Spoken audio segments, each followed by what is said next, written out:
All right, all right. How's everyone doing? We're gonna get out screen share here so I can say hi to everyone. Hello. Thanks for waving. Good to see faces. Talisha, thank you for showing up in the middle of your day. I know it's tough to pull yourself away if you're running a company, if you're getting ready to do the next thing, but we hope to make this super valuable. You all already started doing it, but I was telling Jonathan, we had this great poll to see what continents you came from, but would love to see the cities that you all are dialing in from. So if you wouldn't mind just throwing in what city you're dialing in from, want to see what this representation. Chapel Hill, UVA just smoked UNC last night. Sorry about that, Jeff. I don't know if you're a UNC fan. Wow, Munich, Schrock. I'm embarrassed to say I don't know where that is. LA. Some good names in here. Bogota, very cool. Okay, wow. That's so great. All over the world. São Paulo, Rio, Rio, great. Okay. Look, we have a lot to take care of today. Try to jam even more into this session than last time. I have a tendency to run over, so we did extend these sessions for 75 minutes. So I hope you guys are ready to go for a full 75 minutes. For everyone that is coming back after day one, welcome back. For people that are joining in the middle, day two, hopefully you got the recordings for day one and hello for the first time. We're going to have some fun and get a lot in here. So let's get back to the screen share. This is how to raise money from VCs in 2023. There's a lot to talk about in terms of 2023. We'll recap what happened in day one so everyone can be on the same page. But before we do that, let's make sure we do some housekeeping. You guys have been great about keeping your cameras on. Looks like I'm seeing most people's faces. Just as a reminder, I'm constantly looking at you to see if what I'm saying is working. When you pretend like you're raising your hand out of just habit, sometimes that means you volunteer. So please keep your cameras on. It's really great to interact with everyone. The Zoom chat is open. You guys are already great about interacting, sharing who you are. We've seen some amazing connections happen over Zoom. So we'd love to continue that tradition up. So interact, put in questions in Zoom. We also download the questions afterwards, just in case we have an opportunity to answer them.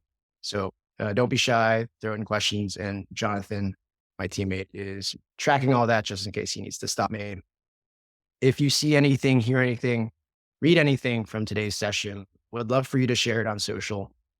We can't get everyone into these sessions, but my goal is to help everyone. So if you see something worth sharing, please do. Tag me if you can. That'd be awesome. And lastly, this is important for me to say, to remind everyone from day one and to make sure that the day two people hear this too.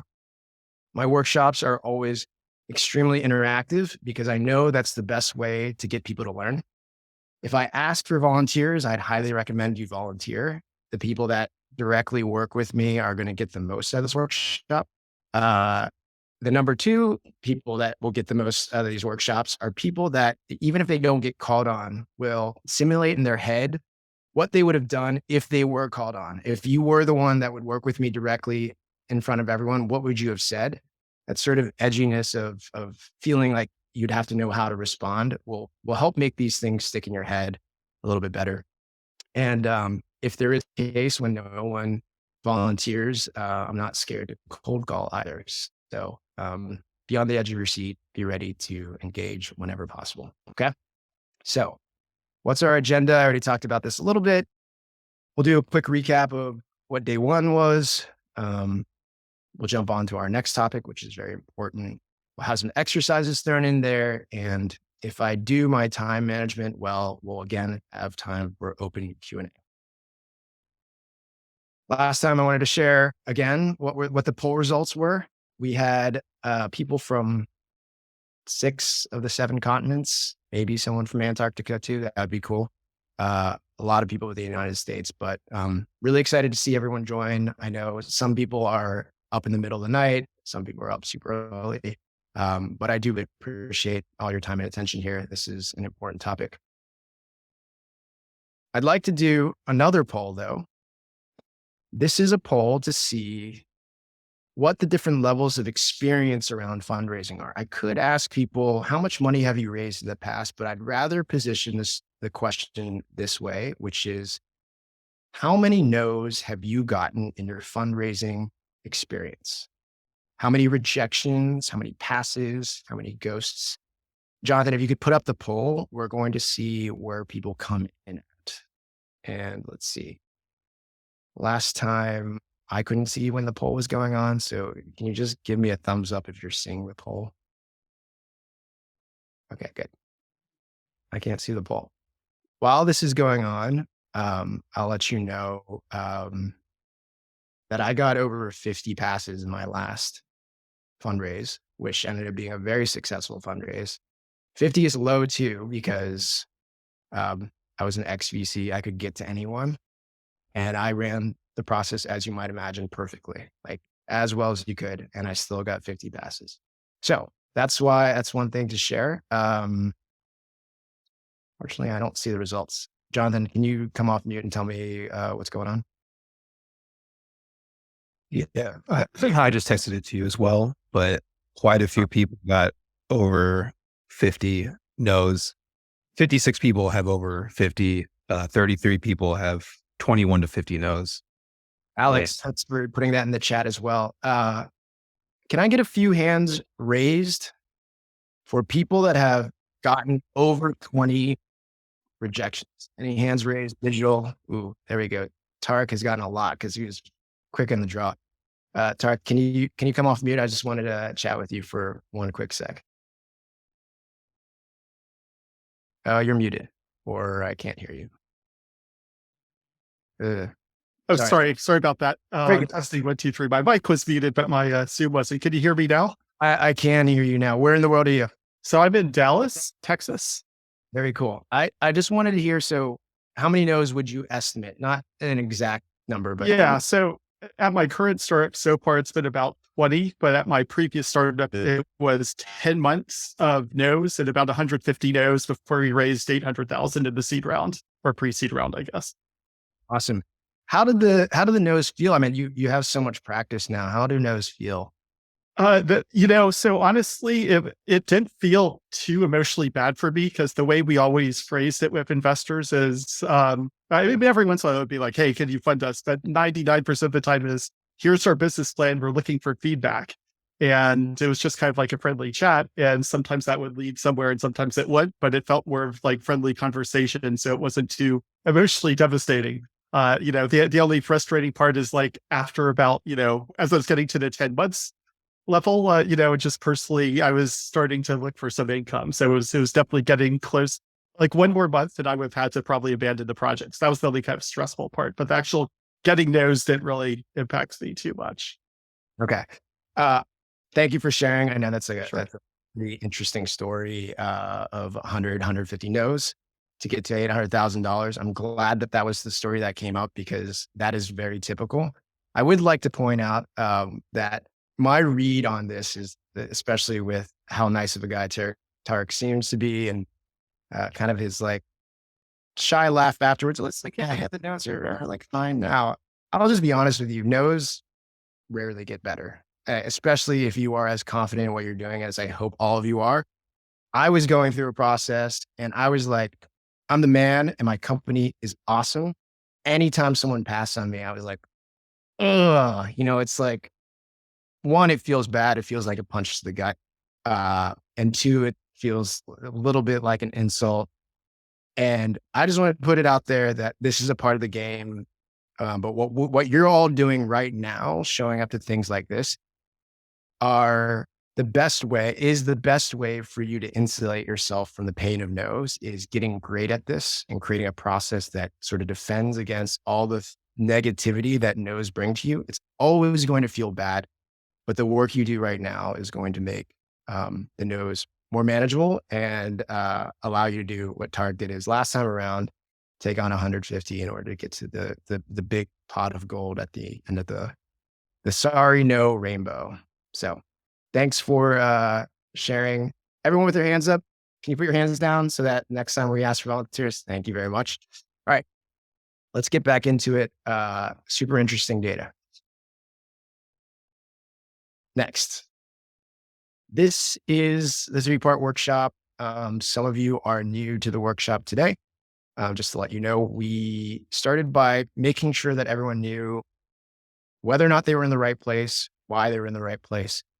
And we confirmed all of that on day 1, but we realized, now we have to be able to convince them. That's what day 2 is about. And we have an awesome day planned for day 3. So hope everyone is ready for that. A deeper recap. This is what we talked about on day 1. We talked about what actually is fundraising. What's the expectation if you're going to fundraise? We talked a little bit about the idea of being a VC style business. Are you a VC backable company? And then we touched on what's changed in the market. What I'd love to hear from you all is what stood out to you in the first category of what is fundraising? What's something that you hadn't considered in the past that came to you or that you really took away from the conversation that's kind of broke the frame for you, changed the way you think? Can you throw them in the chat? Because I just want to see what people are taking away from what is fundraising. Any quick thoughts? Chasing versus be chased. Okay. Amazing. Okay, wow.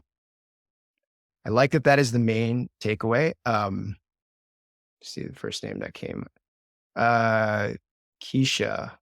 Did I talk to Keisha last time? Are you there? Yes, I'm here. The biggest takeaway for me was be the roadrunner, be chased, do not chase, focus on clients and be chased. Love that. Love that. Alina, can you give me a little, can you come off? You said the same thing. Can you come off mute and chat with me as well? Yeah, definitely biggest thing is being chased because I feel like I've been the chaser this whole time. It's been about 20 no's and 40 ghosts so far in our pre-seed. Tell me a little bit more about what you think you've been doing that feels like chasing versus being chased. A lot of cold emails and a lot of like social engineering to appear at the right event to bump into the right person and that kind of thing. Yeah. I love that you brought up cold and kind of like finding ways to trap them. What we want to make sure that all of you do is create situations where they're going to be coming to you. Now, obviously it's not like a magnet and they all just come running to your doorstep, but changing the way you think about your opportunity and why people should be talking to you is super important. And then making sure you show up in a way where they're excited to get the opportunity to talk to you. Everything you can do to build into that is going to be super important. So thank you for talking to me about those things. The second category that we talked about, the second topic that we talked about was VC backable, whether or not you're VC backable. And if you'll remember from the first time, I think I made a bold statement around most people that show up saying that they want to raise money probably shouldn't be raising money. And that's a weird thing for me to say, given what I do. But I think this is where a lot of the sort of angst comes from, is that there are a lot of people who are running really good businesses, great businesses, in fact, that shouldn't be raising venture capital, and people don't realize that. So I wonder if there's anything that you took away, everyone, from the question of, are you a VC backable business, and what we went through, and how that helped you think through what you're doing and the story that you're going to need to tell to investors when going through. Can you throw it in the chat?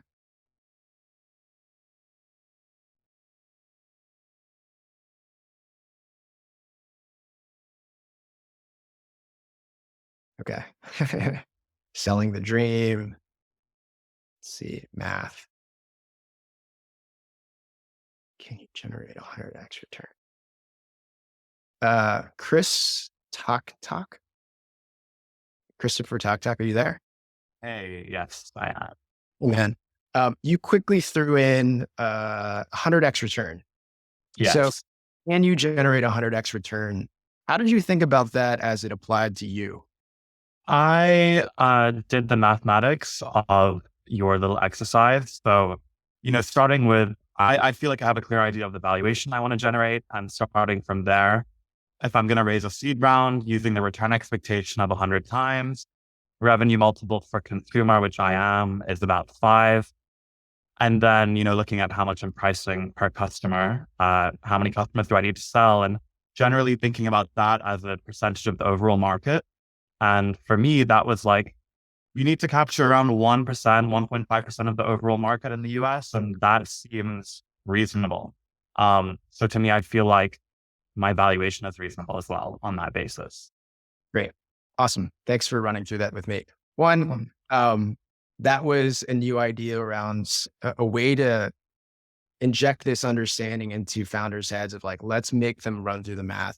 And I'm glad that Chris did it. I hope you all did it as well, because what we see a lot of people do is they'll do the TAM slide, the TAM SAM sum, and they'll say like, oh, all we need to do is capture 5% of the market. And that'll just be super hand wavy. It'll just be like, yeah, like that's how it happens. But, I'll use the line that I dropped last time, is that you really have to sharpen your pencil so you can tell the story to yourself and to investors. Like, what does it actually mean for you to build up a venture backable business, a venture scale business? So I'm glad that was the takeaway from a lot of you. If you didn't see the math exercise we went through first time, definitely listen to the recording. Even rough numbers will get you to a place that essentially puts the framing and the expectation around, okay, this is the number that we need to get to. Like, how do we tell that story? How do we actually tell that story on scale? Okay.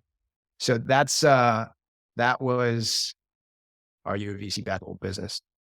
The last thing is, what has changed? We touched on this really quickly. It was a description of where we were before in terms of speed and valuation and where things have slowed to. This was the image that I shared with everyone. It's a meme. It's totally a meme, but it's weirdly accurate. It's very, very accurate in terms of what I saw people doing in 2021, actual VCs that I knew were just YOLOing into deals, and what is happening today. The reality is that things are much, much slower, and people are concentrating heavily on deciding where they should put the tons of dry powder that exists. There's tons of money on the sidelines right now, but people are really, really being deliberate around how they deploy that capital. The realization that I was trying to push people to is this idea that there is a higher bar. The expectations that you all have that need to be changed, need to be broken in a sense. The thing that's unfortunate for a lot of you, I see some very young faces in the crowd, which is great. But it means that a lot of you likely have been exposed to startups in the headiest time in the history of venture capital. So 2020 to 2022, if your baseline was set there, it's really difficult to understand what needs to happen. But for anyone that had been part of venture capital and startups in the previous decade, knows where it actually could be. But there's a much higher bar for us to be pursuing. And I'd say that most founders think about a higher bar, like greater expectations and more diligence. Like those are the ways they think about it. If I say like, by the way, there's a higher bar, they're like, shoot, numbers got to be higher. They're going to be digging into all my numbers. I'm going to have tons of data spreadsheets to share how we're going to grow. And in some ways, that's true. There are greater expectations. There is going to be more diligence. But I'd like you guys to think about it differently in your own heads. You have to think about it in terms of a greater level of excitement that's necessary and more comfort. People need to believe that there's going to be a huge opportunity here, and they need to be comfortable with you and the opportunity because of honestly things like FTX and SBF. They're things that have gotten people to a point where they're not going to rush in. They're not going to meet you on a Friday, do the deal on a Monday. So it has to be a big opportunity, and it has to be something that they're comfortable with. This can be hard to deeply understand without giving analogies and letting people run through this. A lot of what I do is trying to get people to learn without failing first. Failure is unfortunately the best teacher. It's how I've learned pretty much everything in my life. And my whole goal here is to do everything I can to get you closer to understanding without going through it yourself. I think one of the best ways to do that is through analogies. Um, this is my favorite analogy for what investing is and fundraising is. I call it investor skydiving. It's this idea that let's think about your business and your opportunity like a skydiving shop, a skydiving experience store that you've started. Let's say Monty has this great new skydiving shop, and what you're trying to do is get investors to jump out of a plane with you. Think about it. Like, how I know. would it be? Could everyone mute, please? How hard would it be for Monty to come out and say, just opened up a skydiving shop. Luis, awesome investor, would love you. Never heard about me. Come into my skydiving shop. Let's go in the air, 10,000 feet in the air and jump out. Would you do it? Like, you've never heard of Monty before. Don't know if he's got the right certifications. Don't know if he's ever even done this before. Am I the first one going out in the plane with him? That's what fundraising is, and that's what investing is. It's all about getting investors to get excited about something that is truly exciting, get them comfortable enough to go out of a plane with you, and then at the end, get them to finally jump out of the plane with you. Those are your responsibilities, and those are your challenges along the way of getting someone to invest in you. It's getting them to go skydiving with you. And so when we think about the 3 different things that you're going to need to build on in order to get someone comfortable enough with you to think, maybe I would go into this skydiving shop. Maybe I would think about this opportunity. And then be excited enough to be like, this could be super fun. This could be the experience of a lifetime. Yeah, I'll get in the plane. And then finally be like, shoot, this is scary. Like, I'm risking a lot here, but I'm going to jump out of the plane. I'm going to invest. The 3 things we want you to think about are building awareness, creating a great, exciting narrative, and generating momentum. So those are the 3 things you should be thinking about when it comes to fundraising. So we'll start with awareness. Let's talk a little bit about awareness and how important that is. This is the element of the skydiving that is going to get you comfort. So what I talked about, Monty, of being a brand new skydiving shop, that is in stark contrast to Jason Ye, the skydiving owner, the skydiving shop owner back in 2017, 2018, where they had driven by my shop 100 times. They saw it packed. They're like, oh man, this guy's running a great skydiving business. Like, when am I going to be excited enough to go into that plane? And finally, when it's like, oh, there's an opening, he's running a sale. I can actually afford it now. Everyone was like, oh yeah, don't need to question him. Like, we know we've read the Yelp reviews. We're going to get in line. We want to hear a little bit more about why this is so exciting. So what we're trying to do is help you bridge that gap. A lot of people understand that building awareness could be showing up at an event and shaking hands and pressing the flesh. It could be like meeting people one by one. And we encourage that. I definitely encourage, building direct awareness. But a lot of you are trying to do this as fast as possible.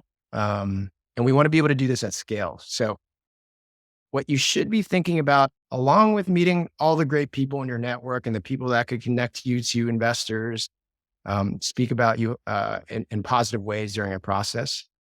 We also want to be thinking about, how do you build awareness at scale?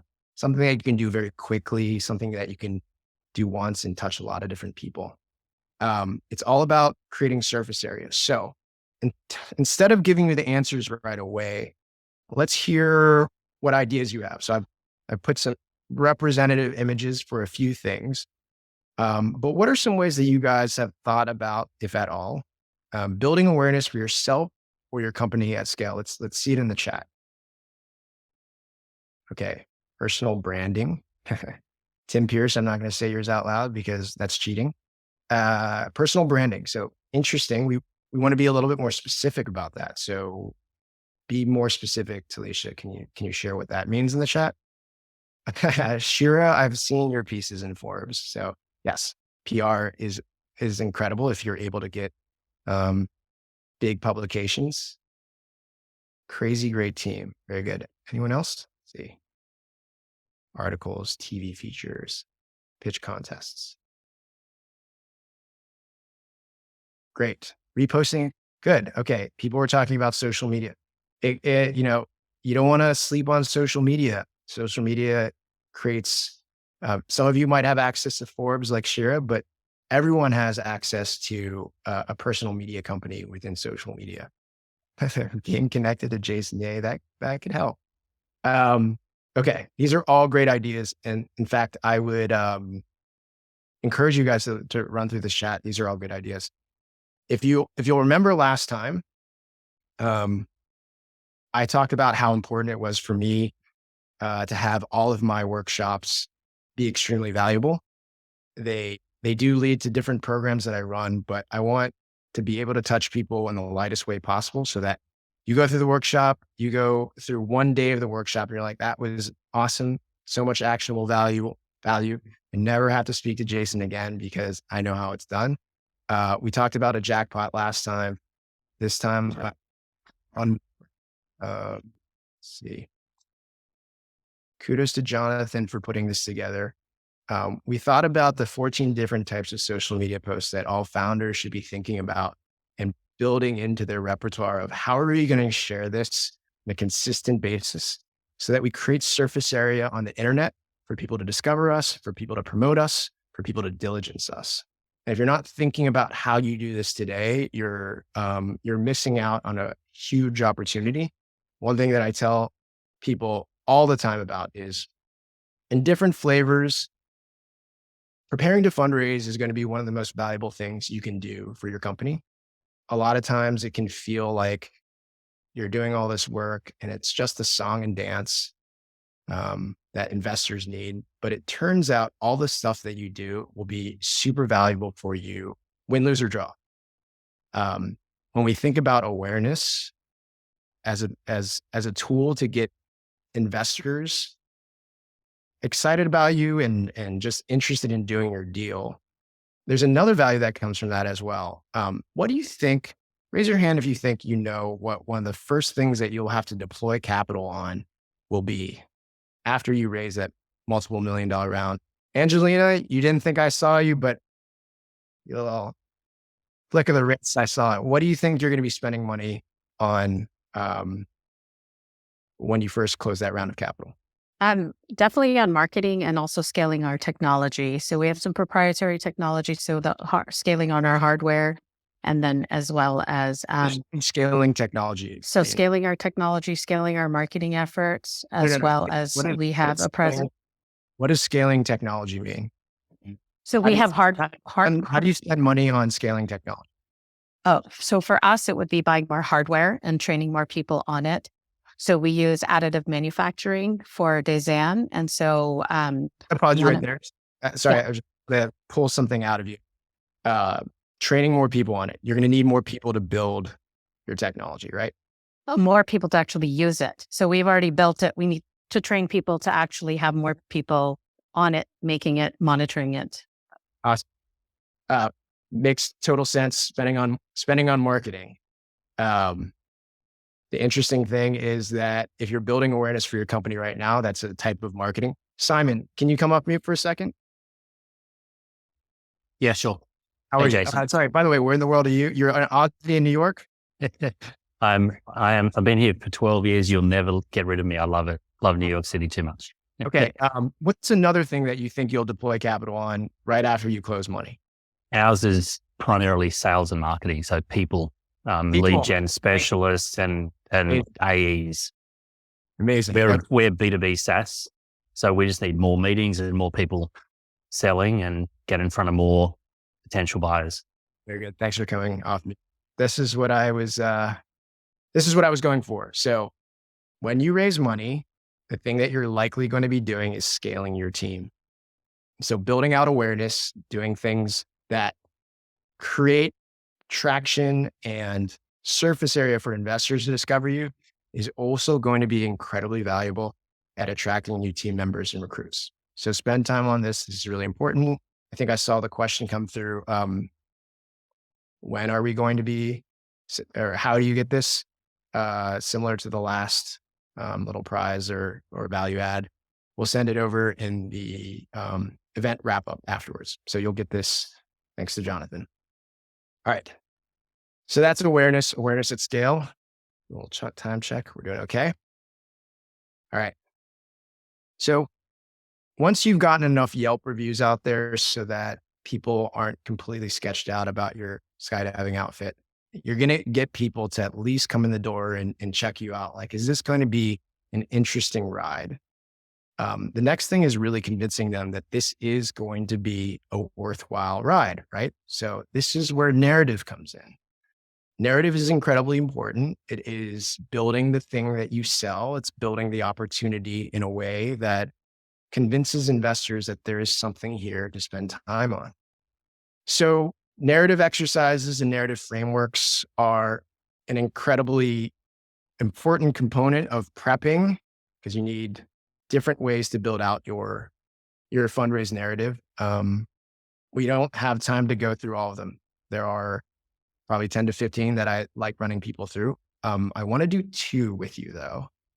And Jonathan and I were kind of deciding which ones we went with this time around. But I'm excited about the ones that we decided on. The first one is why. The narrative framework is why. For everyone that has their hands raised, let's drop them down for 1 second, the visual ones, because I want to tell you a little bit about why. Why is going to get at a little bit around how this narrative fits with you. So now I would like people to volunteer to talk to me just simply about what you're building and why. Let's see. I'm going to go with the double hand raise because I did see Kyle have his hand raised before and I want to see this background. Kyle, can you come off mute for a second? Of course I can, Jason. How are Thank you, you, man? brother. I'm doing fantastic. Where are Calling you in from? from Yep. Sarasota, Florida. Very good. Kyle, can you, in 15 seconds, tell me what you're doing? Don't sell me on it. Just like literally briefly tell me what you're doing. We're building a private fundraising platform called Raise to enable founders to showcase their narrative and be able to invite investors to come in and close their deals in an expeditious manner. And I'm doing this because I've been working in startups for 15 years and fundraising continues to be a challenge. And just because the way things were done works doesn't mean that they need to be that way going forward. Amazing. This is an incredible billboard for you. So Thanks, you said that you're doing this because you've been working in startups for 15 years and founders need this. Why is that important to you? Because connecting capital enables people to facilitate their dreams. And, oftentimes the lack of capital kind of, restricts people from growing, surrounding themselves with the right people and, fulfilling their mission. And, why this is important to me is because I like to help people and I want to help people and I want to see people succeed and become, the kings and queens of their own fiefdoms. So, by building this solution, specifically why I'm doing this was because I raised capital a couple of years ago on a revenue share token model. And it was really interesting, but I didn't have the technology to build that. To deploy that. So we actually just built it with this system. So it's coming from like a real need of what we needed and building it out in a scalable platform. Thank you. Let's go to Ali. Ali, do you mind coming off mute and chatting with me? Ali. Hello, Madron Calda. Where in the world are you, Ali? I'm in San Francisco. Great. Can you tell us in 15 seconds what you're doing? Don't sell us. Yeah. I am helping people in relationships grow and stay in love. There's a world full of dating apps to find somebody. And thanks. Great. Yep. Why are you building an app or a platform to help people fall in love and stay in love? On a big societal scale, people have higher expectations of our partners than ever before. And I was single for 5 years on dating apps, and I realized like there's nothing to help me actually cultivate it once I find it. Yeah. And why is that even important to you, helping people cultivate that relationship?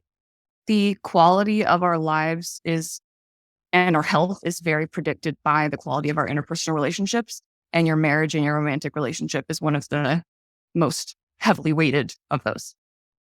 Why did quality of your life and relationships become important enough for you to think about? I'm a total nerd and I studied human biology at Stanford, and it has real outcomes for your like mental and physical health and how long you live. And I just thought it was kind of crazy that no one was paying attention to that. And why do you think applying all your nerdiness and your applications is worth spending your time on? There's no job I could imagine better than this. Like, I just have always been fascinated by it. And I love talking to people about their relationships and why they work and why they don't. Um, so yeah, that's it. Thank you for being a volunteer here. Kyle, you also did a great job. You sort of jumped ahead. You're too good of a student. You did the whys without me asking you. But this is what I wanted to hear from Allie. Like, and in fact, if I were to do this with all of you, if I were to do it with Cam, if I were to do it with Talisha, Michael, everyone here is likely an overachiever, went to Stanford, studied whatever bio. And so the first answer I'd probably get would be like, market, 1,000 dating apps in the market, churn is 95%, number of quality relations is very low. This is a big opportunity. And then I'd ask another why, and they'd be like, well, I was a nerd and I, found the science and I knew we could apply to it. And when I get down to it, all I'm trying to get to is that second where Allie kind of like pauses and she doesn't realize, she kind of smiles to herself and she's like, honestly, I couldn't really see myself doing anything else. Like, this is so interesting to me because, and like, that's probably where I would have dug in a little bit further and asked a little bit more about like, what is it that's exciting to you? Why are you doing this? This feels maybe like a touchy-feely exercise, but I want everyone that goes through any kind of training around fundraising, around startups, to ask themselves this and try to go through this exercise. We'll include the exercise that I run people through in our follow-up as well, but to how you would do this by yourself. But you're trying to like get through the layers of just like, oh, what is the business opportunity? Everyone here has a business opportunity. Everyone here has a business opportunity. Very few will actually make it to the promised land because of how difficult it is to raise capital, how difficult it is to get to product market fit, how difficult it is to scale. It's incredibly hard to do. And the fact of the matter is, everyone here, just by virtue of the fact that you're here, your opportunity cost to do this is incredibly high. It's stupidly high. You guys are all probably not getting paid that much money right now to do what you do. You could quit today and go get a job and make hundreds of thousands of dollars and have an expected outcome that is probably higher than what you're doing right now. I know that. And do you know who else knows that? Does anyone want to guess? Venture capitalists know that. And so if I'm talking to you, I could talk about the best business in the world. I could tell you exactly what the unit economics are. But if I don't think that you're in this because you really enjoy this, or there is some sort of injustice that you're trying to solve for, if there's a burning pain that you felt, or if there's an opportunity that, or like just an itch that you can't stop scratching, like if I don't feel that as an investor, there are 100 people behind you that all have that same idea that also kind of are just doing it for whatever reason. So this is not meant to scare you or make you fall off your mark. It's really meant to just say like, can I dig into my own reasons for doing this so that one, I can show up for myself and be like, this is exactly what I wanted to do. Or maybe be like, yeah, why am I doing this? Am I doing this for the right reasons? Am I doing this because like my family expected me to do this? That my colleagues, my friends, my classmates from Stanford or whatever. And the reason I say this is because my last startup raised a lot of money from the top investors. We got it to like a, a soft landing exit, nothing to write home about. But if I were to really do deep postmortem on everything, and I've done this in the past, it's because I actually didn't fully, deeply believe in what I was doing. I wasn't that excited about it. I am an incredible fundraiser, which is why I was able to get past that first mark.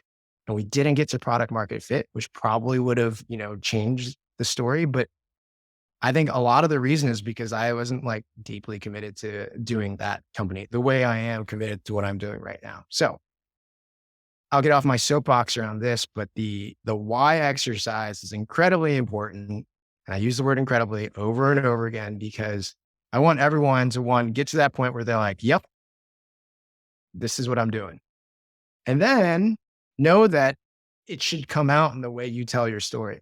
Because I don't give an F about Ali's, I'll spend 10 seconds on Ali telling me the market. And once I understand the market, I'm like, yeah, okay, I see that size. Now, the next thing I'm doing is like, is this the team? Remember from last time, we were like, is this a big market? If I check that off, then the next thing I'm going to is like, okay, is this the team to do it? Why is Ali doing this? Right. So that's why I hope you guys go through this. Sharing screen again. Checking time. All right. So the next framework we want to talk about is less is more. Less is more, and I'll probably say this in a bunch of different ways, is such an important part of how you develop your narrative. One of my biggest red flags and what I see in companies is decks that are 20, 30 slides long. And I use deck as a placeholder for your narrative. But when I see a deck that's 20 or 30 slides long, and especially if I go, Alejandro, you have 25 slides. I need you to cut this down. Let's see if we can get you to 10 slides. And when Alejandro kicks and screams and says, oh man, like maybe I can get to 20. I don't know, like 21. And this happens all the time. It's like, I can't get rid of this slide. I can't get rid of that slide. To me, the best founders in the world who are completely convinced at what they're doing can do their 10 slide deck without even thinking, because they know exactly why their company exists and they know exactly what the solution is that they're bringing to market. When people have stories that are extremely long and 20, 21 slides, and they're like, well, if I don't say this, then they won't understand that. And if they don't see this, then they won't be excited by that. What that tells me is that a founder doesn't really know why they exist. And if you don't know why you exist, then why am I putting money into you? Because I'm not paying you to figure that out. I'm paying you to execute. So, less is more is extremely important. And what you'll see, the way you'll see this happen is in addition by subtraction. You'll have to think about this a lot. And when you build your narrative, it's going to be about like, look, the first pass at anything is going to take a lot and have a lot of content. And that's okay. But what you're going to try to do is chip away at whatever you have until the thing that you end up with is this like emblematic narrative that is just so like it stands out, doesn't waste any time. It gets to the point, and does so with as little effort as possible. And when I talk about that, I'm talking about the number of slides.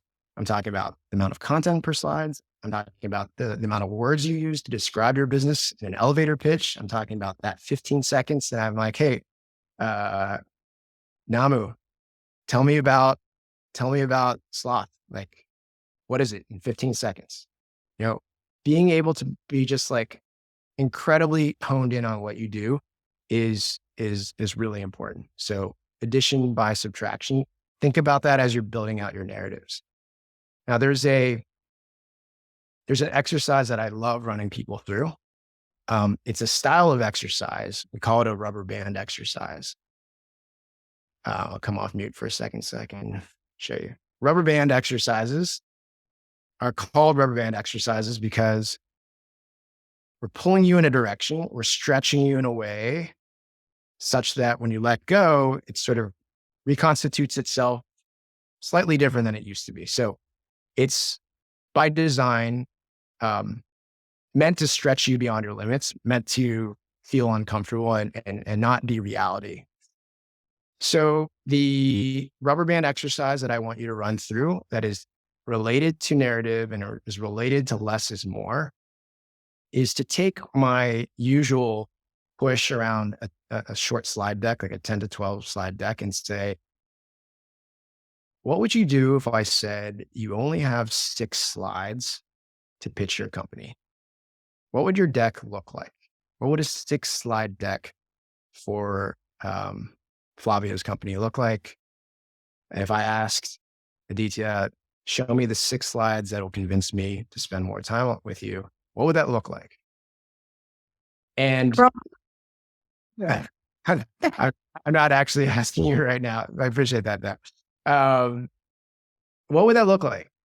And remember the 2 kind of goalposts that we put out last time in day 1 of, is this a huge opportunity and is this the team to do it? Can you convince me of that in 6 slides?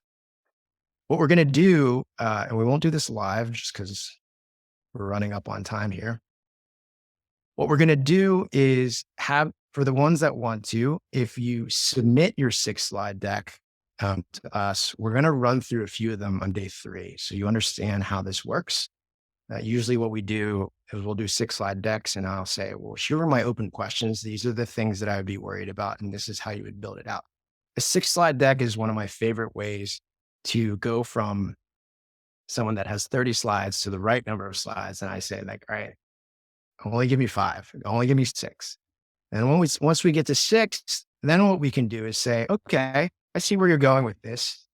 If I were to add one more, give you one more slide, if I were to give you budget for one more slide, what would you do? Like, would you add it here to provide more color here? Would you add it here in order to smooth the transition between this and that? And then we get to add more and more slides until finally you're like, okay, we got to the 10. Awesome. Like, this is how you create a really concise slide deck. So for the people that want to do this, this is an exercise and some of you will get chosen to have it reviewed. I would say, regardless if you get chosen, again, simulating what you do, this will be very valuable for you. Submit it to John at adamentventures.com before midnight tomorrow night in order to be considered. People that submit earlier will probably get a better chance because I'll probably get to see them faster.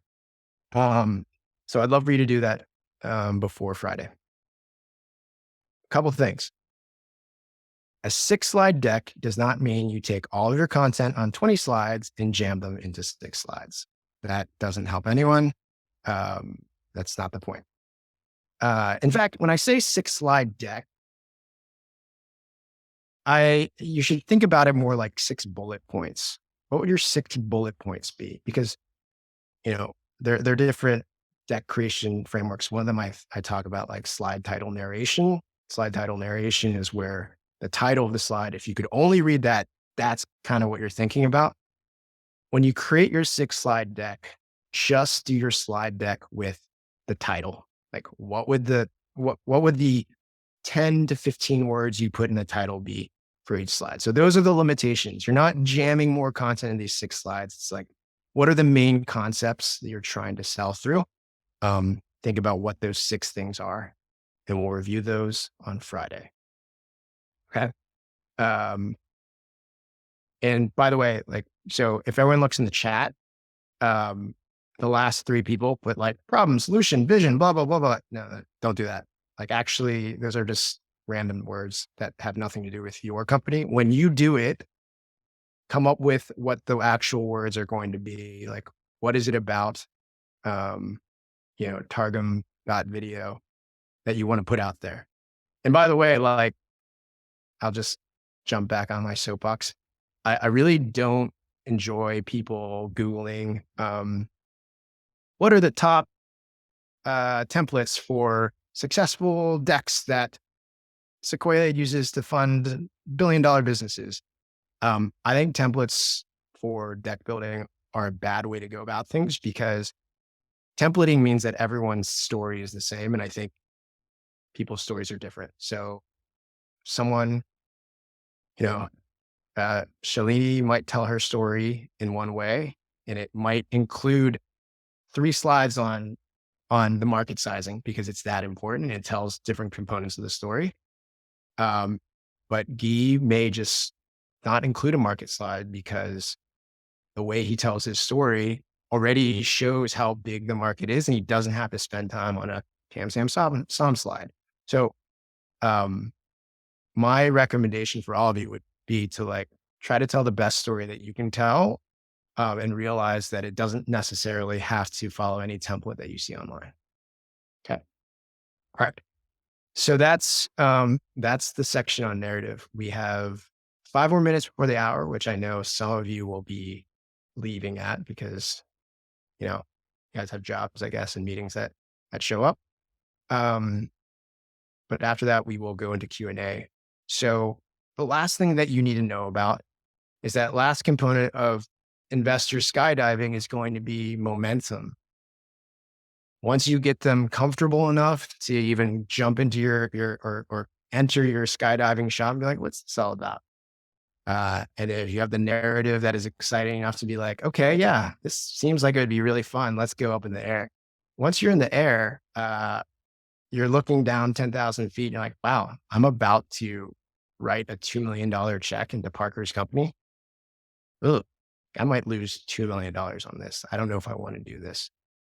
So the next step is really going to be about how do you build the momentum to create a situation where someone jumps out of a plane with you, right? And so if this little bad diagram, I've done much better illustrations, I know, of dominoes. If this illustration of dominoes represents fundraising, where do you think the more important arrow is? Is it the one on the left or is it the one on the right? So it's a little bit of a layup. Thanks, Luis. Left.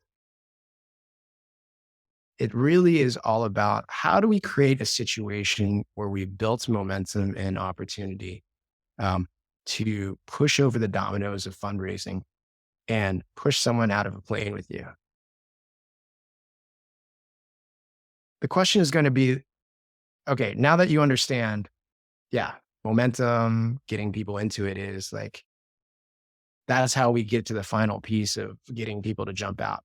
But there is this huge question of how. Obviously, once we know that that has to happen, what are the steps that you need to take? Oh, this is backwards. Damn it. That was supposed to be a reveal. There's one way to do it, right? Like, it is to slowly build momentum over time.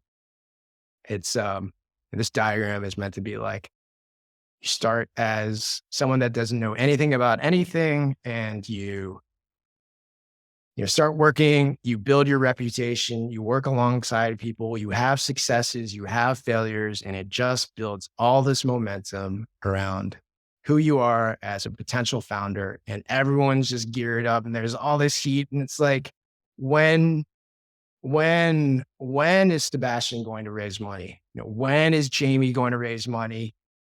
Oh, they're going to raise money. That's the momentum. We're trying to get this done. That was me. Like, that's what happened to me when I got to raise. It was a buildup of momentum over time.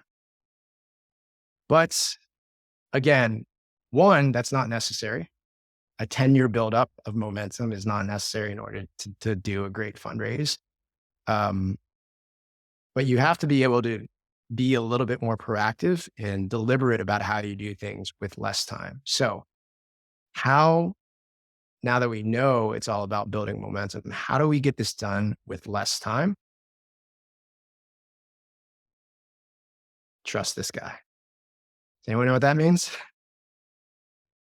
Anyone want to throw this into the chat? There we go. Tony got it.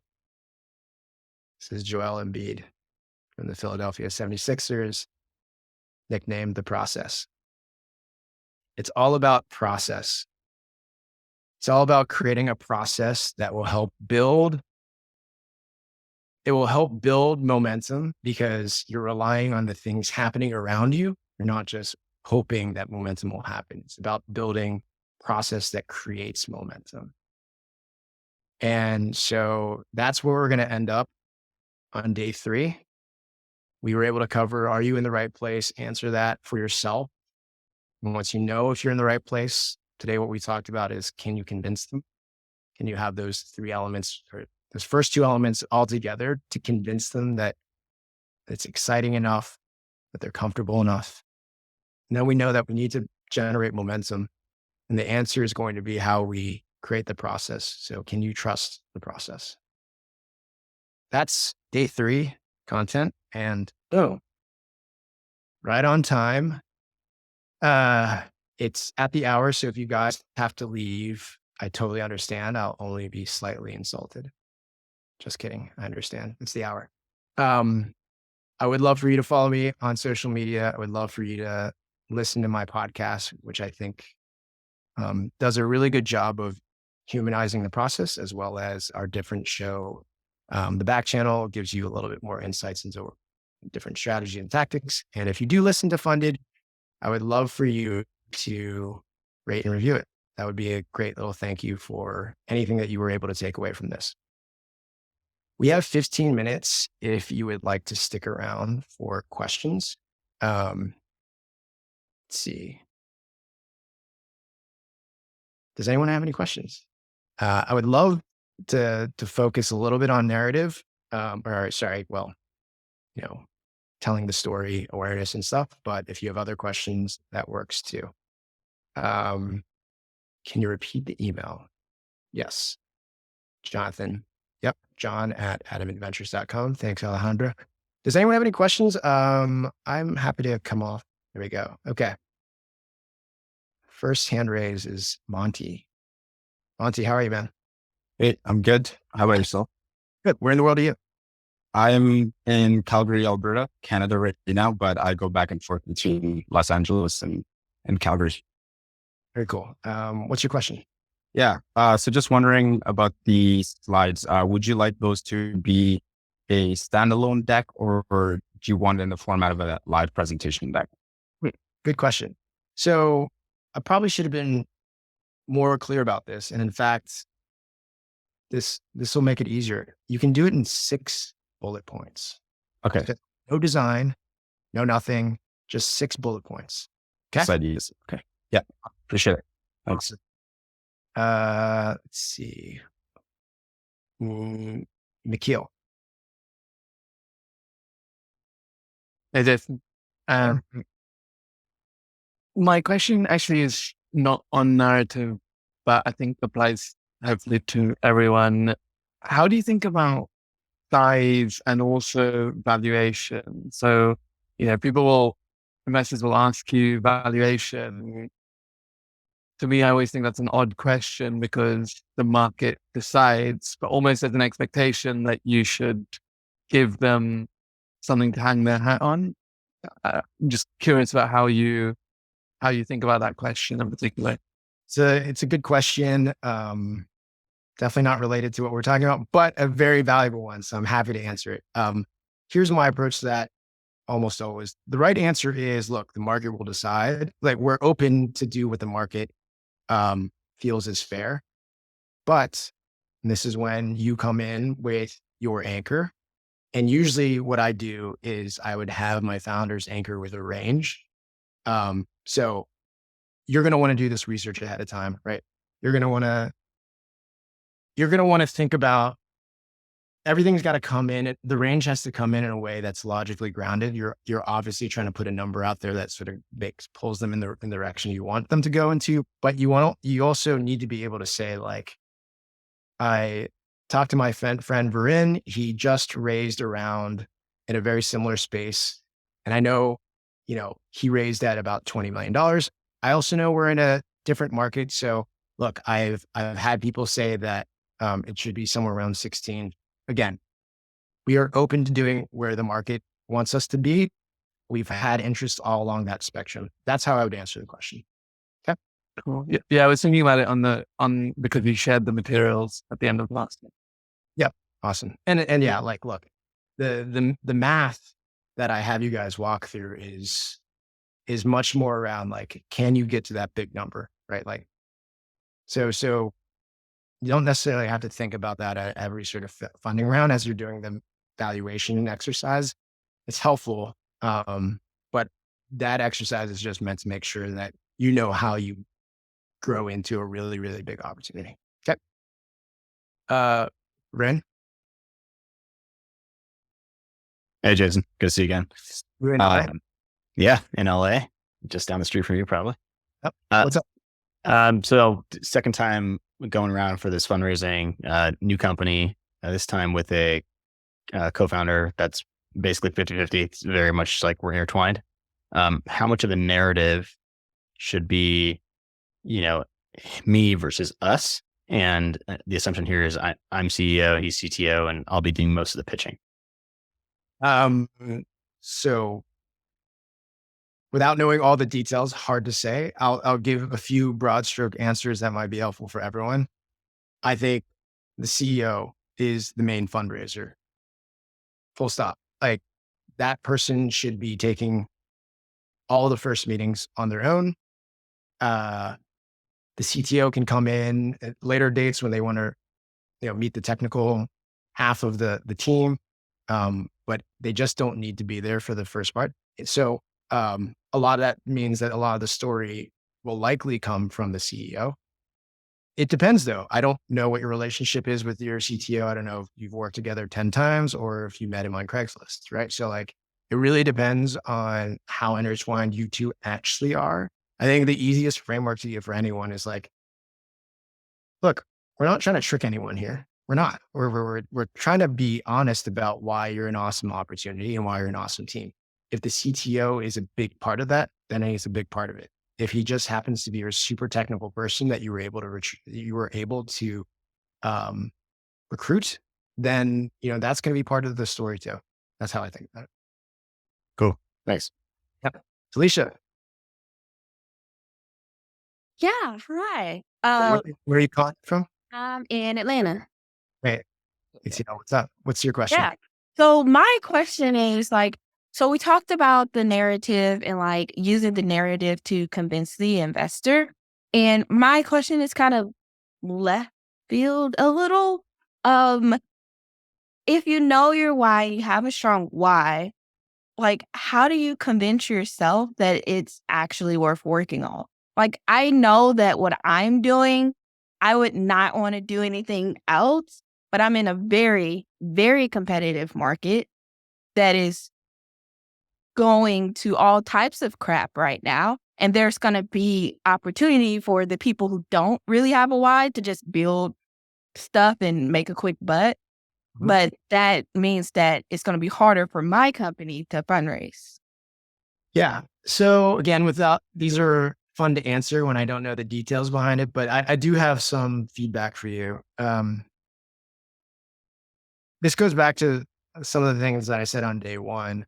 There are a lot of reasons to build companies and work on things that don't include raising venture capital dollars. And like, you could be very, very committed to a space and not have to go raise venture capital dollars. So I would make sure you leave space for that. Everyone here, like, leave space for that, because I would rather in all situations, I would rather everyone that joined me today to be working on something that they love. Like, I know that's so cheesy, but if you ever have the chance to work in a space that you really enjoy, it's a game changer. So leave space for that.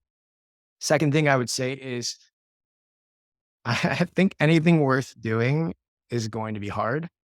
So leave room for that. And then look, competition is an indication that you've found a real problem. So I wouldn't be so scared off about competition. And then the last thing I would say is, you seem very, very young, which is amazing. I look back at all of now you are.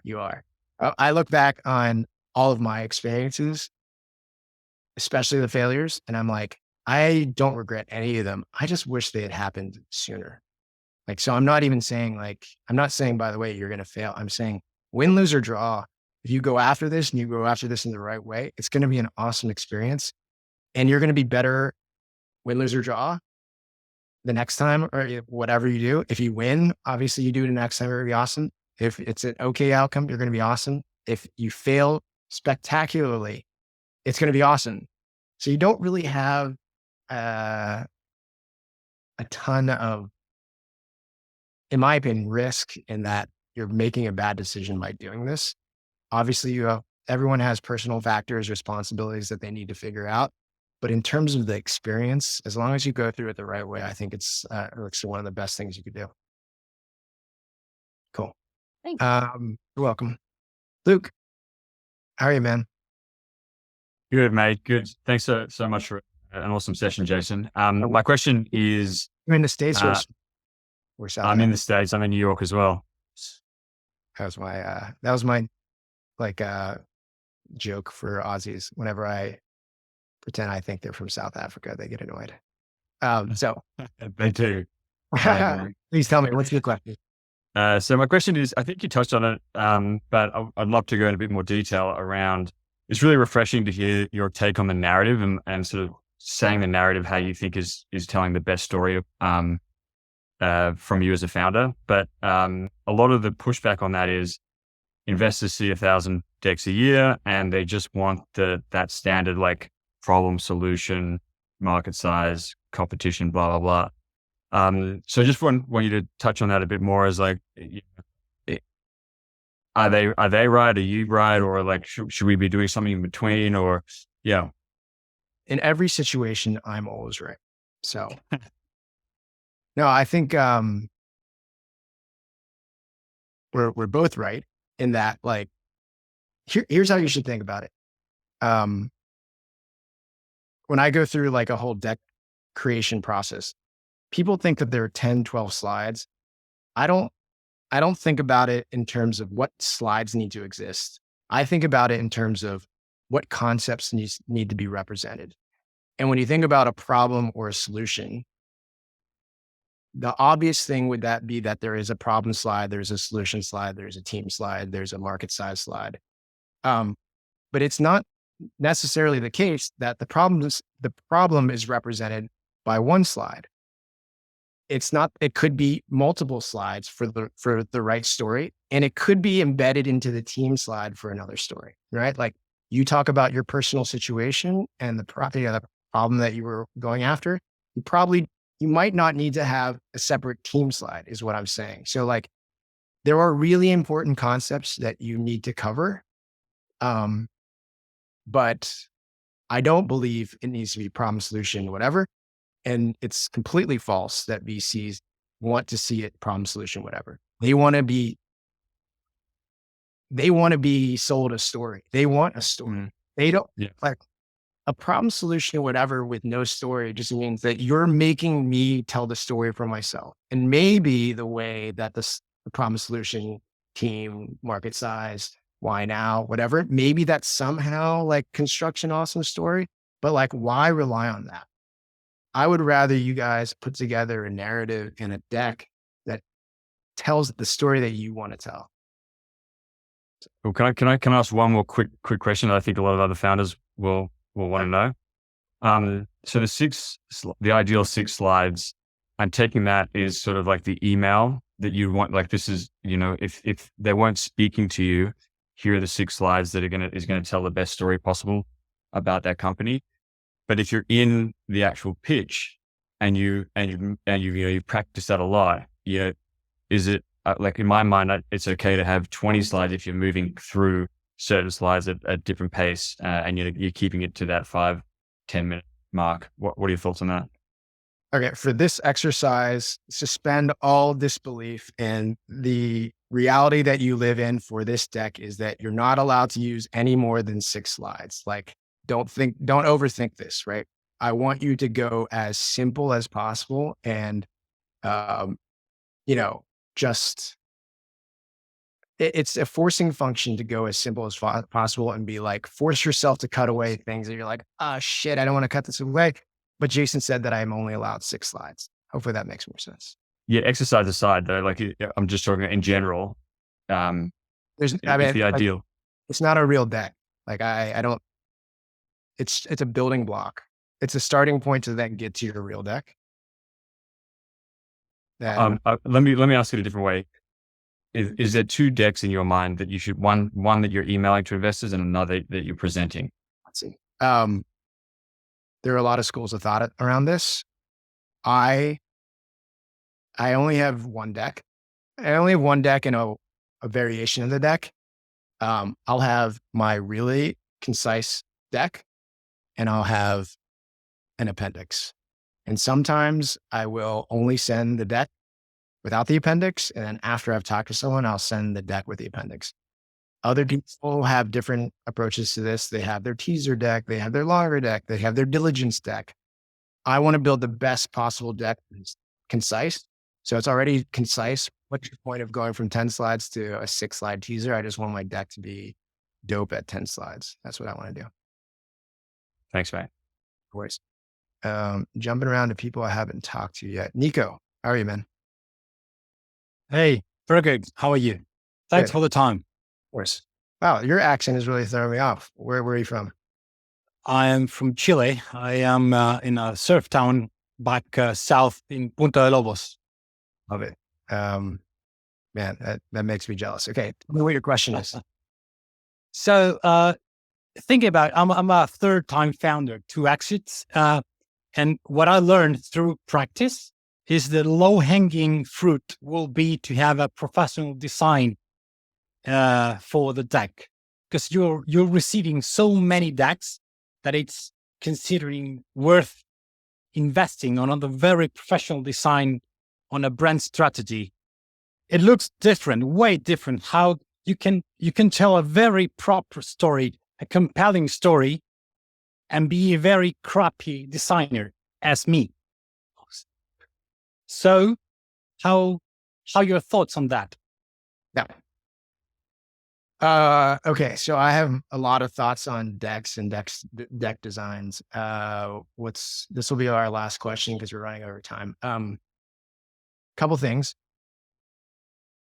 The way I think about decks and the deck design is it's kind of like, it's the advice people give around like how you dress in an interview. It's like, you don't want the way you dress to stand out in either direction.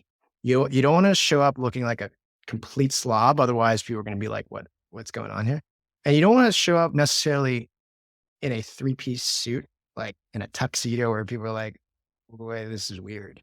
Like, so that's kind of how I think a little bit about it. And again, all these questions are very situation specific. If you are a pre-seed company and someone that's never raised money and you see the deck and it's like super crazy high-end design, they're like, why is this founder like spending time and money on this of all things when they should be out in the streets talking to customers and building product? So there is a little bit of a, like, you could go too far. The one caveat around that is any startup that is brand related, anything that is consumer or brand related, where you have to be able to show like, look, this is in my soul. This is how I do things. We're going to be the next consumer brand. We're going to be the next social startup. Your deck should kind of show that that's what you care about. So that's one thing. And then the other thing that I'll just quickly mention is I have this like section on, I was just going through this on advanced deck techniques. And I will say that they're like the best deck designers will do things like, if you're trying to express a certain emotion or you're trying to make them feel certain pain on a slide, they will like pair it with imagery and stuff that makes someone go, oh, like, and it works. It totally works. So it's hard for me to very specifically answer your question. If you were forced me to say 5 seconds, I'd say, look, if you have the resources to get someone to help you design a deck, I think it's worth it. I think a lot of people can get there without it. Cool. What do you think about video, Jason? Do what? What do you think about doing video decks or like video presentations, kind of outlining your business value prop? you can do it, but I wouldn't force people to have that be the only way they consume your story. It's like very non-standard in a venture capitalist's workflow to like break what they're doing and then listen to something and watch it. It might be like, by the way, if you want more, I also recorded this video if you think the video is awesome, but I wouldn't necessarily like the pivot towards that. Anyways, we are way over time. Hopefully you guys enjoyed this. We have a really awesome day 3 planned. It all builds on top of one another. And I've enjoyed all this time together. So I hope you guys show up for one more day with me. Thanks so much.